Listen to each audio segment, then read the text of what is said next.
अस्सलाम वालेकुम friends, welcome back to my channel Laiba health tips.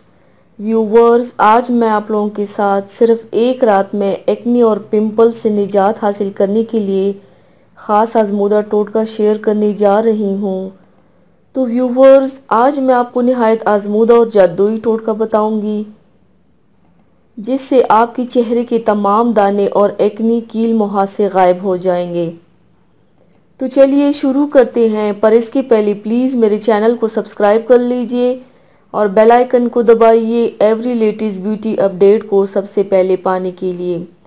इसके लिए आपको सिर्फ 3 चीज़ों की ज़रूरत है। सबसे पहले बर्तन में एस्प्रिन की 3 से 4 टैबलेट लेकर पीस लें।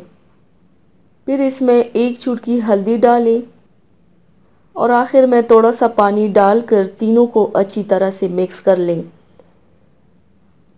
जब अच्छी तरह से मिक्स हो जाए तो इस मास्क को अपने चेहरे पर लगाएं। जहाँ जहाँ एक्नी, दाने, कील मुहासे या उनके निशान हैं तो वो ख़त्म हो जाएंगे। जब ये मास्क खुश्क हो जाए तो चेहरा धो लें। इसे रोज़ाना 3 दिन तक लगाएं। आपके चेहरे के तमाम दाने और कील मुहासे गायब हो जाएंगे इंशाल्लाह। तो व्यूवर्स, थैंक्स फॉर वॉचिंग। मेरी वीडियो को लाइक और शेयर ज़रूर कीजिएगा। मिलते हैं एक और नई वीडियो में, तब तक के लिए अल्लाह हाफिज़।